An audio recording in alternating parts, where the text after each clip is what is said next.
Bonjour à tous, la police municipale de Dijon sera présente ce matin pour faire de la prévention aux abords du collège Jean-Philippe Rameau, conséquence de l'agression d'une agente d'entretien de l'établissement mardi après-midi par 3 individus cagoulés alors qu'elle rentrait chez elle.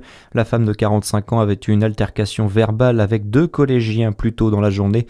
Autre affaire également mardi après-midi dans un autre établissement, la police a dû intervenir pour éviter qu'une dizaine de jeunes, là aussi cagoulés, ne s'en prennent à un élève du collège des Lentillères sur fond de querelle amoureuse. Selon la mairie, l'histoire s'est conclue dans le calme avec une poignée de main entre les 2 protagonistes. Et justement, l'enquête se poursuit à Sanary-sur-Mer. Une professeure d'art plastique a été poignardée par l'un de ses élèves au collège La Guicharde mardi après-midi. Son état était toujours préoccupant hier soir. Le suspect, né en 2011, a été placé en garde à vue et les premiers éléments mettent en évidence une intention de passer à l'acte sur fond de ressentiment.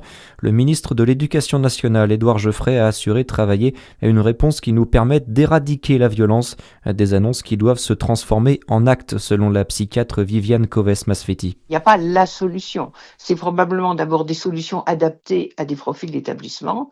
Une des solutions qui apparemment est en train de se mettre en place, mais il faut voir comment elle se met en place, qui est donc ce plan de santé mentale qui doit se faire avec les élèves et les enseignants.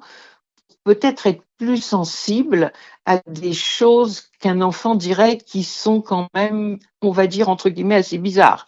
Et c'est le problème de l'interprétation qui peut-être n'a pas été tout à fait adéquate. Le suspect qui faisait l'objet d'une mesure d'assistance éducative d'un juge aux affaires familiales pour le protéger de violences au sein de sa famille.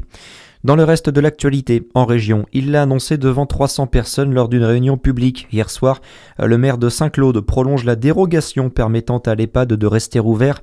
L'édile de la commune du Jura, Jean-Louis Millet, accorde une dérogation depuis 2021 à l'établissement, lui permettant de rester ouvert malgré un avis défavorable de la commission sécurité en raison d'une colonne de désenfumage défaillante.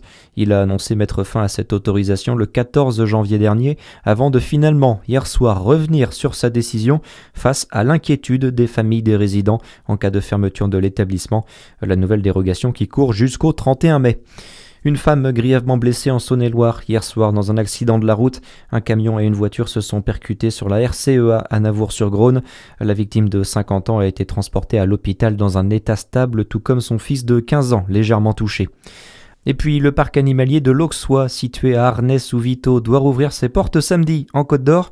Le zoo, qui sort d'une année record en termes de fréquentation avec plus de 155 000 visiteurs et qui au printemps accueillera une nouvelle espèce, 2 petits pandarous, qui devraient attirer un bon nombre de curieux. Très bonne journée sur Fréquence Plus, à suivre c'est votre météo.